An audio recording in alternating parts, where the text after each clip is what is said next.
a while back, we saw there was that a little insecurity creeping into the Airbnb business. Yeah. And there were incidences of murder in some of these Airbnb facilities. We saw the government coming in and trying to legalize, and they were encouraging B&B owners to register. But you see, even in the registration, I know most of them were shying away because of the tax bit. Yeah. The tax bit. What do you think? What do you think the government would do so that it is fair enough for every Airbnb owner to be able to afford this? Because I'm sure all of them want to register their businesses. What I can say is there's one aspect government sometimes uses to gather information, to understand the magnitude. And we've seen this with pay bill, buy goods, and right now it's poachy. Okay, we don't want to tax, we don't want to assume you're in a business, but just have it at poachy. Yes. But it gives us the dimension that how many people actually the future covered. taxed. Yes. They are looking at future tax brackets. Yes. So people think poachy is this poachy it cuts. But that's a government tool of understanding what how many unbankable business we have, what is the volume of business they drive, and in future, trust me, it will be captured in that way. So the same with B&B. Sometimes if you come in just with the price tag, people will not adhere. But if you come in with the incentive that helps to secure the business, the kind of business, and formalize it and structure it, then of course the cost will always come later. But right now, it will take time, and it will always be reactionary when something wrong happens. I think also to add on what John has said, we are not saying no to government coming in and putting in measures, because the measures that the government is putting in is also to try and ensure that the people that are using those Airbnbs are also secured. But you see now, when the government comes in with a blanket rule that is not making sense to me as a business person, then definitely I will have that reaction to it. But if we have proper measures, because if you want to control, then you will have an issue. But if you come in and say, we want to legalize this and have these measures so that every player that is in that industry is given a proper and good opportunity to do their business without any interference, without having issues that will bring in a lot of confusion as well. So for me, I think government has to have proper measures to control, not just to come in and impose things that are not working out also. Another issue would be on the same, on government regulation.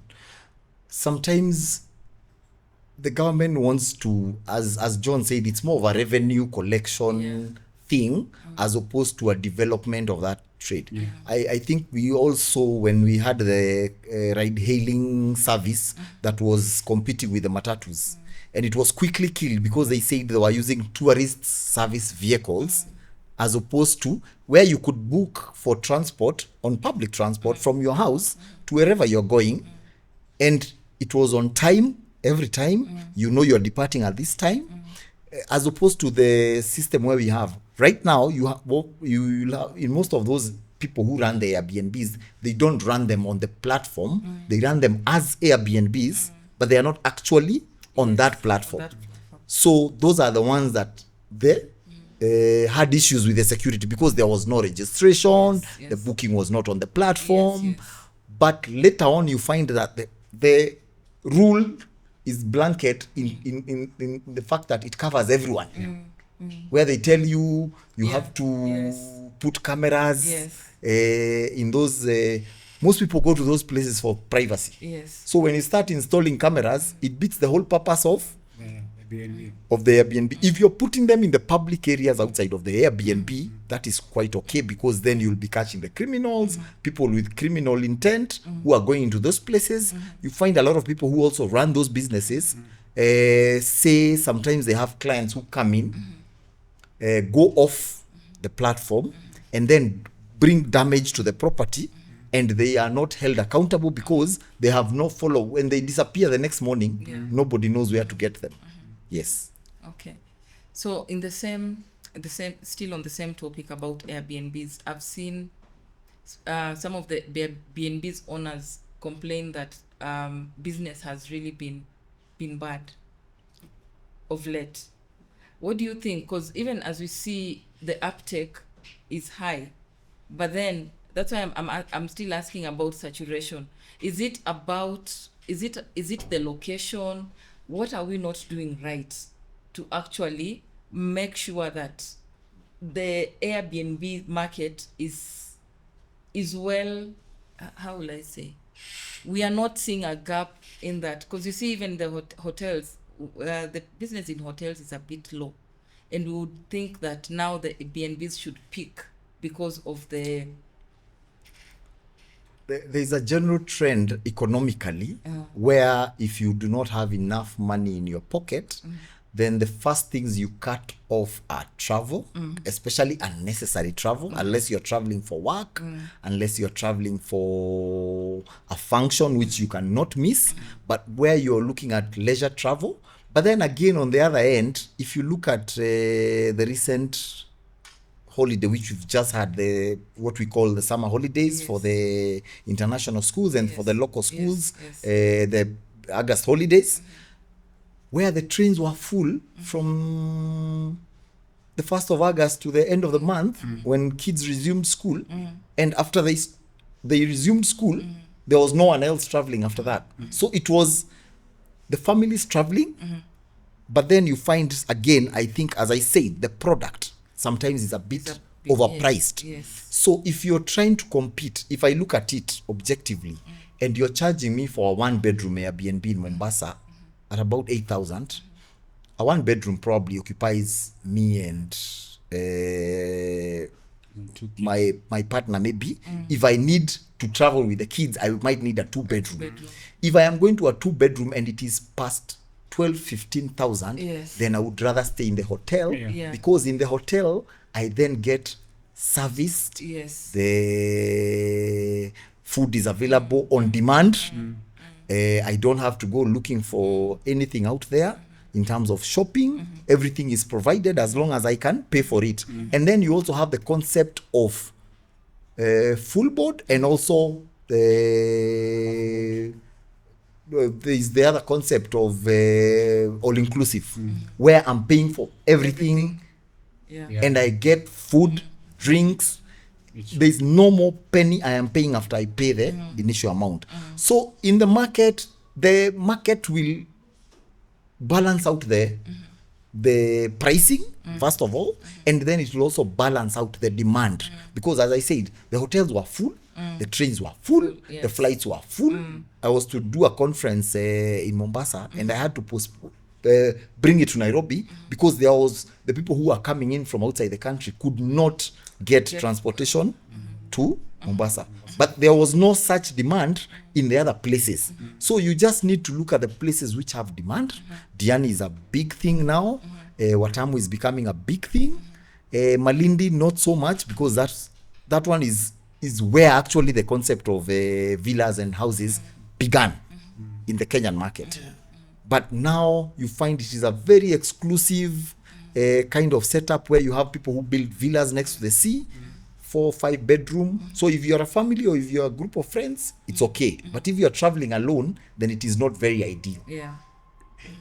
What I can also say is that the dynamic may be affected by the local, micro, or the macro environment of the country in terms of capital flow.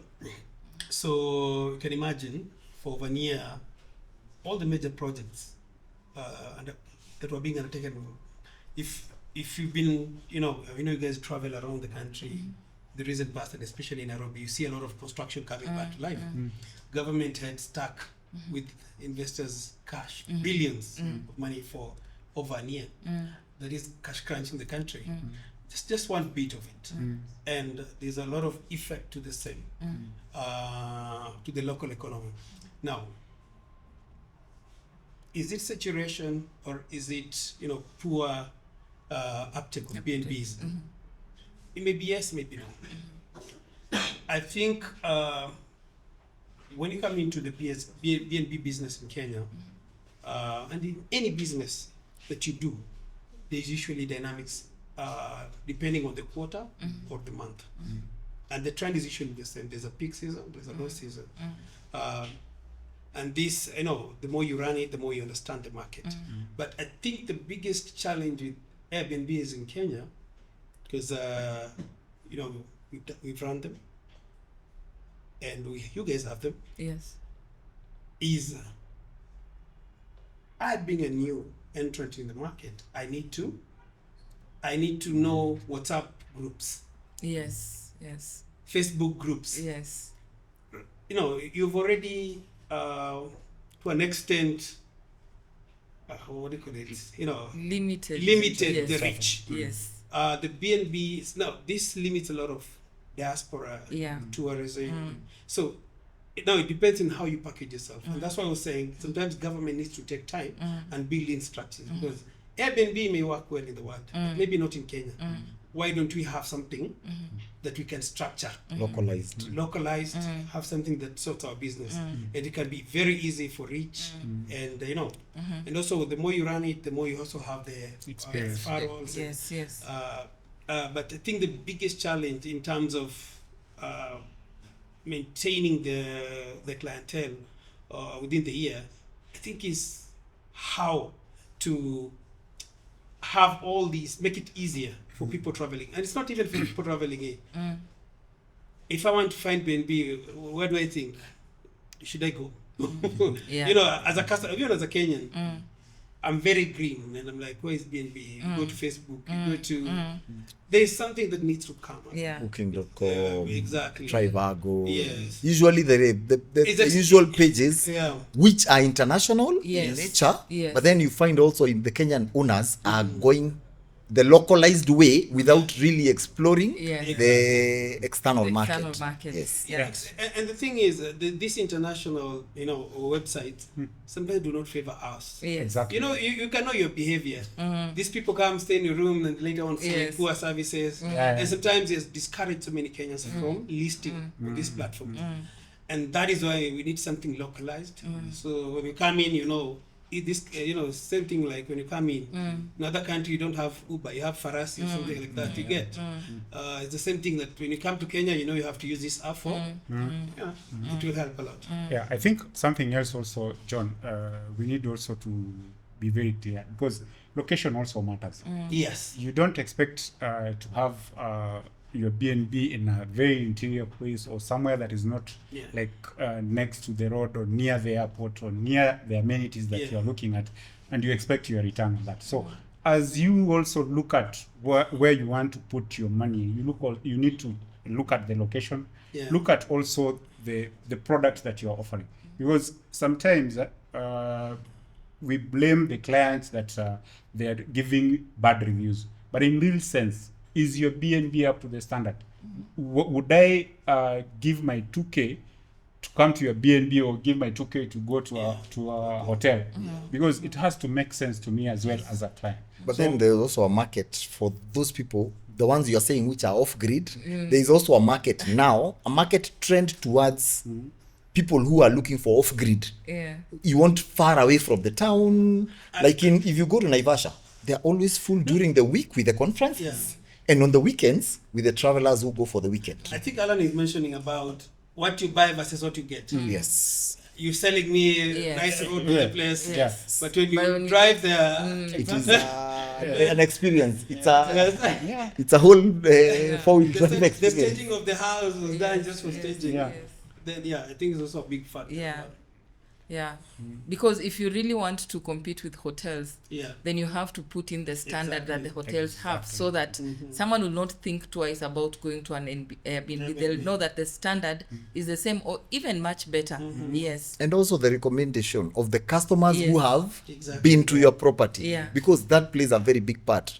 Nowadays, I do not even look at your photos when I am looking for such properties, because photos tend to be airbrushed. They tend to be taken with high definition cameras, but when you go to the reviews is where you'll get the real story. Yes. But you can imagine the biggest population in Kenya is WhatsApp.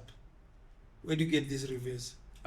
You'll find them if you go to the social media pages, IG. No, I'm great, Facebook. and I've seen the pictures. That's why we need something to structure this thing. Yeah. And that's why I say Because, the regulation should not be government driven. It Yeah. should be self-regulation by the players, Yeah. but also now It's an opportunity, on the actually. platforms, because if you go off the platform, then you have no guarantee of even if you pay money, you'll get your money back. Exactly. Because there are also tendencies in the last 2-3 years where people are putting pictures on social media, showing that I have a property in Malindi, and you go there, you drive down with your family or you fly down, and when you get there, to get to the location, there is no such property. It's true, yeah. And people are conned because you're being told you don't have to pay the full amount, give us 30% deposit. And if you pay the 30%, that's the money they're actually looking for. They are not looking for the full amount. Exactly. And they don't pick your calls afterwards. So that also, the self-regulation will actually lead to the growth of the industry. Interesting. What do you think about Airbnbs? Do you think that it's the in thing, or do you think that they still have a long way to go? Leave your comment on our YouTube page and we'll get back to you and we'll read your comment out. So another interesting thing that is coming up is affordable housing. What do you think about affordable housing? Some people think it's a fallacy. Some people will tell you, I have not seen one. But what do you think? For me, I think it's the approach that is wrong by the government in terms of bringing out the whole concept of affordable housing.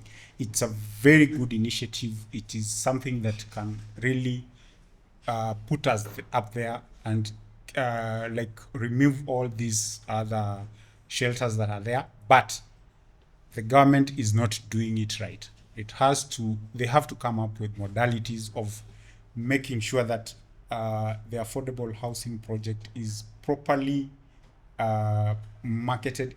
People are informed of what is happening, how it is happening, who is the target customer, and let them be very open with the information. Because the issue that is happening now, people do not have information.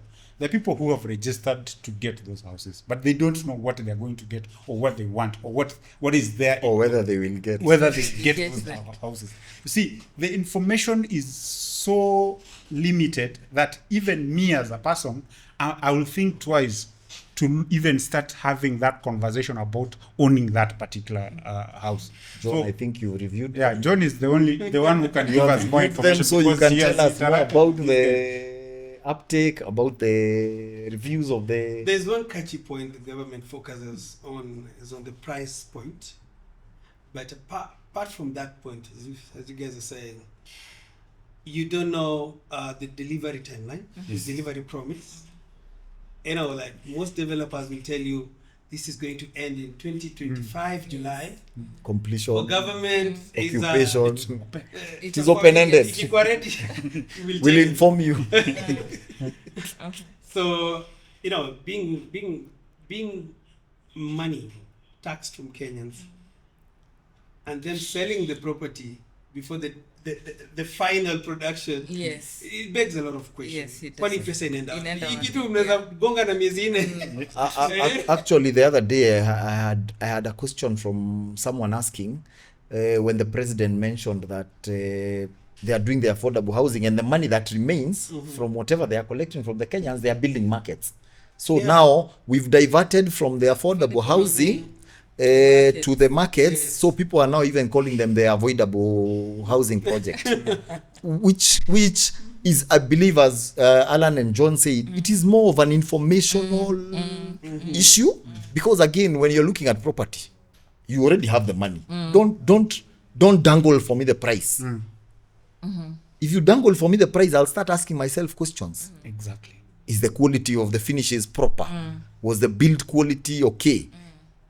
Some people were asking, do I get a title on the on the ownership. So there is no the Boma Yangu people that is the Ministry of Housing should be passing that information to people and telling them you're getting an ownership certificate which guarantees you that this property is yours. Is it on leasehold? Is it on freehold? Because again, they were built on government land. Yes. So yes. again, if the next government comes, what are the guarantees that you're going to continue owning that property? Yes. The next government might come, and the way they change policy, as John said, they might change policy and say, all those who bought houses, you need to add $1 million shillings to regulate, so that we can now issue you with title deeds. So instead of the 1 million you had spent, you're spending double. There's a lot of gray areas which need to be, and I think that's where the government fails in the communication sphere. And I recently I saw they now have property dealers selling the properties. The affordable houses are now being offered by agents. Yes, selling agents. Yes. So you find now they've realized government is not in the business of selling. So they are giving the experts in that field, and they are doing a much better job than the government. So I wish they would stick to that, where you build the houses, give them to the agents who now market the property in such a way that they get the target group and tell them, answer the questions they want to know. Yes.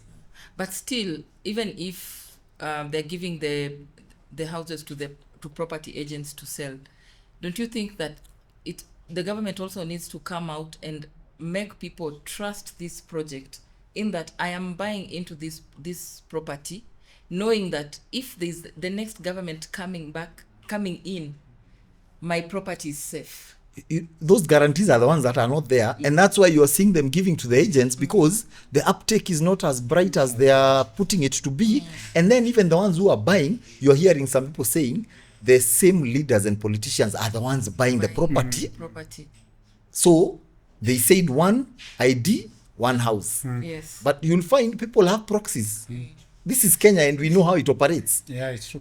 But do you think the uptake will improve now that it's in the agent's hands, or you think that the agents now have a lot of work to educate the public about this? Because I would want to maybe invest or buy, even for my own ownership, that affordable house. But then, how secure? At the end of the day, we ask ourselves, how secure is that? Does the government have a parastatal that runs housing called the National Housing Corporation? Why are they not the ones selling these houses? Exactly. So there's a lot of gray areas, as I said, a lot of questions. The development itself, there are sometimes even ownership in the, some houses in Woodley, they were throwing out tenants. People have gone to court. They've continued building despite the court order stopping the building.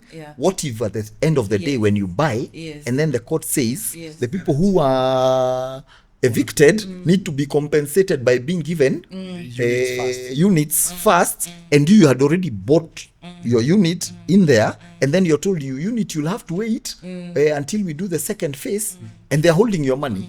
First of all, you paid in terms of tax, and then you paid in form of buying the house. Yes. So you are double paying also in this case. Yes. There is a lot of gray areas. Yes. So what the government needs to do in this case, they need to come clear with the expectations, what they want to do, and the process should be very clear to even the agents. Because even me as an agent, selling to you that affordable housing, it gives me, if I still have those gray areas, I will not be able to convince John to buy that house if I am not able to answer the questions that John has. So I need to have all the answers to the questions that John has before even I go to him. Because if I don't have those answers, then how am I going to convince John to buy it? Because right now, as it is, the people who are supposed to buy have so many questions that the government itself cannot even answer. So once we have those answers clear, then selling those property, because of the pricing and the areas and the locations that those properties are, will be very easy even for the agent. So what I can add is like giving example. Just to relate the story, I remember there was a time president, people were asking, what is SHA? How does it operate? I think it was in Strathmore. Did you know all the, ministers of health, blah, blah, no one could. It's only Ruto Who knew? Answer. broke could it answer. down to the crowd. And you can imagine, this is sorry guys, Ruto is the president. President Ruto had to break it down like, no, you guys are not explaining it as you should. As you should. The thing is, some of this communication breakdown are very important for them to be trickled down properly. As I said, if the PSs and who could not break down SHA to the congregation, what is agent coming to? Yes. That's okay. You see, so government need to have laws in place to secure. The minute government enters into business, it becomes a business. Exactly. You can't say I'm a government, then Yes. tomorrow I'm the one to chase you out. No. Yes. You come into the business, you have to secure. us. Yes. You have to give us the surety. Yes. You have to tell us how. These are our agents. Because now, the other bit is, how many agents, fake agents, how Kenyans are fast. Exactly. Yes. You're going to leave a lot of Loopholes. Yeah. So, and I think, as Brani said, communication in government is a big challenge. Because this is a time bomb. Now that government is handing over more to agents, there's going to be another. It's a time bomb. Yes, it is. So the government need to structure. They need to tell us through radio, gazette, TV, that this is affordable housing. People bomb a house. This is how we structure. This is your guarantee. And the laws same governing. way you guys are selling your properties. This is my guarantee. This is my title. It's leasehold. It's 99 years. It's Yes. 900. It's not sold to 99. five people. Yes. It's sold to It's me sold to only. me only. It is one ID, Yes. one house. Yeah. So now you do not really know. Yeah. Like I saw in Mukurukwa Jenga, people being thrown out as soon as they came in. So you don't know who the real owners are. You don't know. Yes. And it shouldn't. As I said, if government gets into business, that department becomes a business. It shouldn't be politicized. It's so Because, as you say, people in Kuru, some of them will stop paying. Oh, government in yetu. Then another government will come into Kenya. No, you Yes. see, Yeah. let business be business. Let law and law enforcement be let separate them. Yeah. And I hope we have at least a law that is going to protect Yes. every buyer who is buying into affordable housing. Yeah. Because it reminds me of our first topic, buying your first home without making costly mistakes. Because you see, now when we look at this, ourselves, we're even shying away because there are so many things, as much as I would want to buy in, but there are so many things that are making me, As much as the price is right, as much as the Yes. price you're not is willing right, to invest I'm even not willing to because invest. even any penny lost Yes. is a penny less Yes. Exactly. from Yes. your pocket. Yes. So you want to be penny wise, Yes.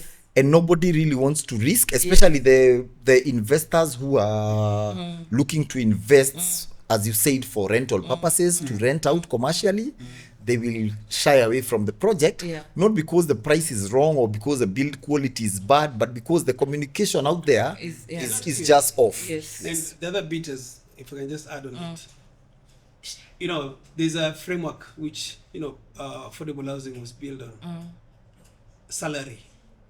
But right now, when agents come, do you think they care about your salary? No, they don't. They don't. So, what if, this has They are happened before. they are looking at the. What if now the law needs to be implemented? Yes. Will you be snatched, these houses? Yes. So there need to be a very clear Yeah. structure. Yeah. And it's very important for government to take that seriously, and especially to protect investors who may stand to lose money because of. Yeah. You need to have a place where within your website you say these are the trusted agents. Yes. Exactly. Because I'm seeing a lot of fake agents coming in Yes. and riding on it, and a lot of people being swindled. Exactly. Yeah. Yeah. So what do you think? What do you think about affordable housing? What the pros and cons of affordable housing? Maybe you can share your views on it. Just leave your comment on our YouTube page and we'll read it out as we finish. So I know if we continue, Yeah. we might not finish. We might not finish. There's a lot to talk about, and I'm just learning that we need to tackle this a topic per topic, because there's a lot to talk about on Airbnb, a lot to talk about on affordable housing, a lot to talk about in the property market. So our viewers, forgive us if we have to cut this short, but we have to, because if we continue, we might not finish. Now, even before we close, we have a few projects that interesting projects that we have in the market. For instance, we have one of a commercial project called Purple Towers. Purple Towers is located on Mombasa Road, along Mombasa Road, and it is ideal for grade A offices and retail spaces with modern amenities such as high-speed elevators, 24-hour security system, ample parking, backup generators, among others. So if you want to view or if you want to secure an office at Purple Towers, kindly get in touch with us. We have our contact details on the screen. So you can either call or email us and we'll get back to you. Alternatively, you can even leave a comment on our YouTube page and we'll get back to you. Another interesting project that we have is To Work. To Work is a co-working space located in Lavington. It is designed for freelancers, startups, and creatives and businesses. So if you are looking for a quiet place to work with internet, with high-speed internet, with a reception area, look no further. Get in touch with us and we will hook you up to this amazing co-working space. On to residential. We have an interesting project in Parklands. It's called Isra Residency. This is an off-plan project located in the heart of Parklands. It's on 6th Avenue along Githuri Road. So the project is 75% done, and it's going to be completed in January 2026. It consists of 2, 3, and 4 bedroom apartments. Some of the amenities that we have are high-speed lifts, 24-hour security system, ample parking, and it also has very modern finishes. Onto Airbnb. We have a very nice Airbnb located at it's Garden City, Mivida Airbnb. It's a 1-bedroom apartment for both long-term and short-term stays, well furnished, beautifully furnished, spacious living and private balcony, fast Wi-Fi, fully equipped kitchen, quiet and secure estate, perfect for business and weekend stays.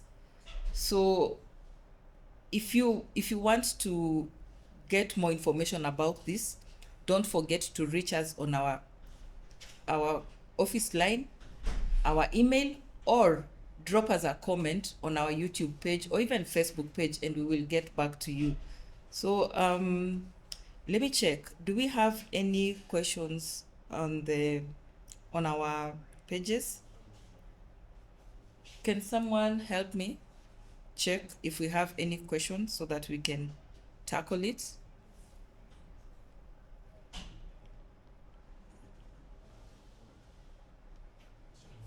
Question, any questions on the page?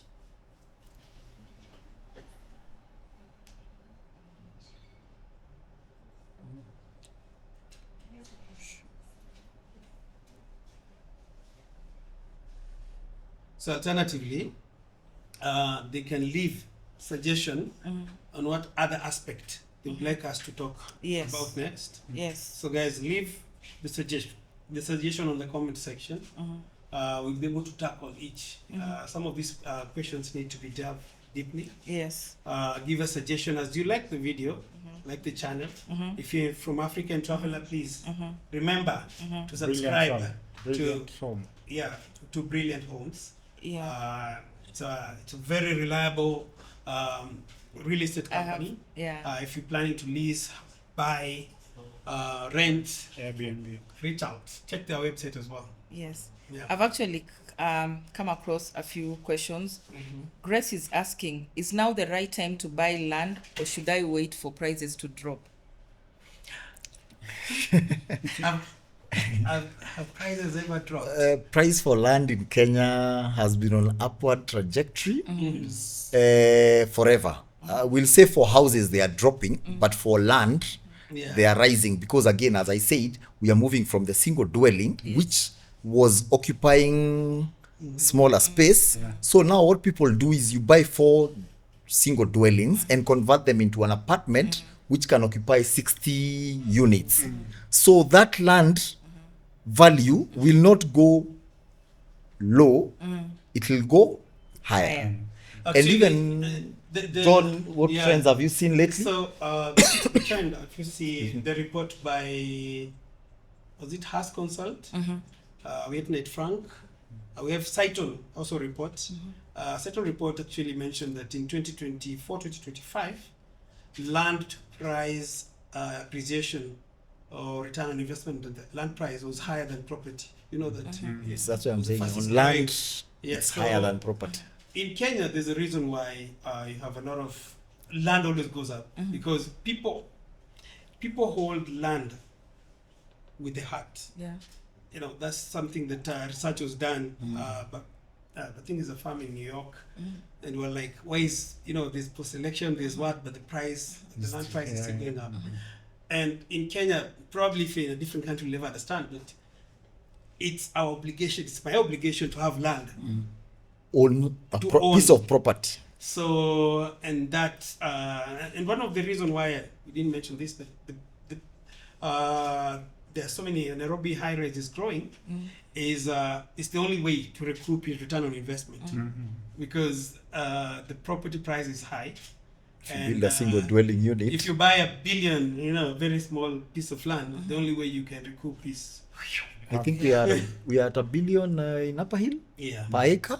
So if you buy at $1 billion, the only way you can recoup. It was highly appreciated. I think that sometime it came back to normal, but that time, I think it was just.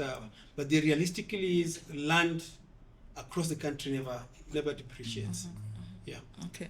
Another question we have from Mwaniki is between buying an apartment and building an own home, which makes more sense in 2025? It depends where you are.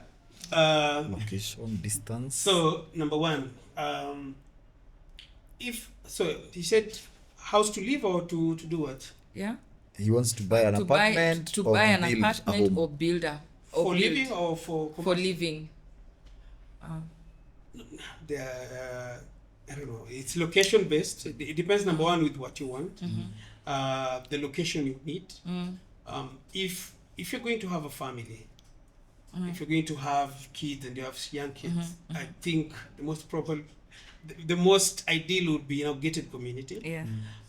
If you want to do commercial, if you want to use it for commercial use, or if you're a younging, in a middle, between 20s to 30s, early 40s. Even 50s when your kids are fully grown. You can have an apartment whereby it's convenient for you to go to work. Yes. And it helps distance you. from amenities distance, also. exactly. Again, as we age, people are now looking at distance to the hospitals, road networks, distance to schools. Because again, I don't want my kid being driven for 2 hours to get to school and 2 hours back in the evening. Yes. That's a bit disconcerting, where the kid leaves the house at 5 a.m. to get to school on time. So depending on the need of Mwaneki, he should weigh and balance out. Does he have kids? Does he go to the office daily? What's his daily commute like? What amenities is he looking at? Because in some places you can get public service vehicles that are reliable. In some places the public service is not very reliable. Does he drive? Which directions do they go to? Exactly. So in some places like Parklands, where you said you have a property, the distance to CBD, if he's going to CBD and Westlands, is quite short.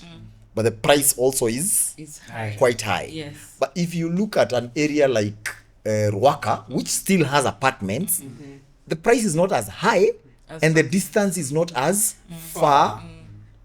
Yeah. But even if you go further afield, now Juja, the Ruirus, the Thikas, the Kitengelas, then you're getting a bit more open air living, where you can now build a home at the price of an apartment in Parklands. You can get in a gated community in Kitengela, but then your daily commute will be access to hospitals, as much as there are satellite hospitals in such places. Reliable ones, especially the big ones, is not as close. Yeah. But now we are seeing development of the same amenities in those areas. So it depends. It's a balance. So as well, I just add, it also depends. So you can buy an apartment in a very nice place for living. But the other thing is you have to do your research in places like Kilimani, where most people are leasing them as Airbnb. Yes. That's a place, not only your kids, even you yourself, you wouldn't want to stay Yes. as a daily. So you have to also look at the dynamics of people buying the property. Apart from that, what I can also mention is you have to do a very thorough review of what you really want, because Nairobi offers all you need. So it just depends on what you really want. And if you're diaspora, what I can say is check for a legit company to buy from, and buy a finished product if you're not really sure. Yeah. Okay, thank you. After very good follow-up with that due process. There's one more question. I think I need to read it out, but my tablet is out. So there's one question from Philip. He was asking about affordable housing. Yeah, the question was, can someone help me? Can someone help me? I need to read out one last question from Philip, who was asking about affordable housing.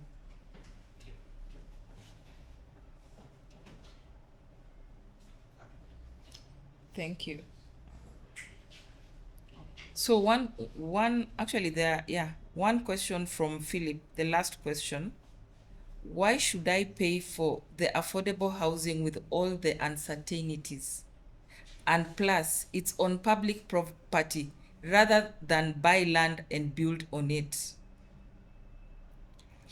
I think what I can say is life is a risk. There's nothing guaranteed. Yeah. And even if you buy from a well-known developer, sometimes the government may want to pass a railway, build a road, Build a road, yes. or a dam. What do you do? It's life is full of risk. The other aspect, if you follow the right procedure with government, what do you call it, affordable housing, is the fact that this is our government. The government is not apart from us. It represents the people.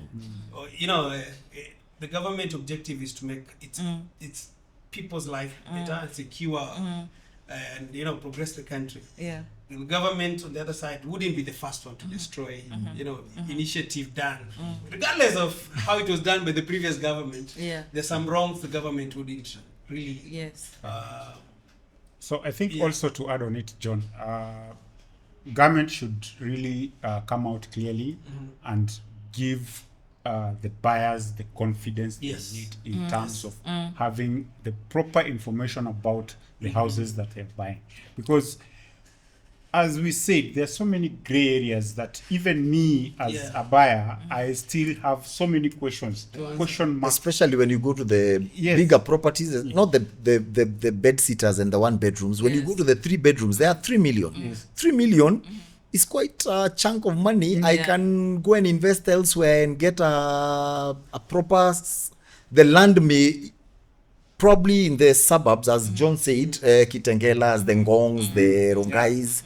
And I can probably build a decent house. Yes. And even now, you're seeing also very innovative people who are even building, they're calling them little houses, where you convert containers and build into a beautiful home at the cost of the same you're paying for the affordable house. So it depends on what the client is looking at. But the rider is, I believe the government should push the project. As much as they are pushing it through the Ministry of Housing, it should also be pushed by the parastatal, which is in charge of housing in the country, which is the NHC, National Housing Corporation, because that is why it was formed in the first place. And they've never had a problem of property ownership. No. So I will advise the client to go and look at what else is available, because it's an open market. We are an open market economy. So if you are not very comfortable with the government project, probably the other alternative would be do your due diligence. Even if you're buying whether from government or from a private developer, do your due diligence. Whatever you feel comfortable with, go ahead. Okay, so we have one comment from, he's called Mr. Truthing, saying that he's watching from UK Heathrow. To be precise, kindly do this more often. I love the quality and the content. Good job, guys. Thank you. Thank you. Thank you.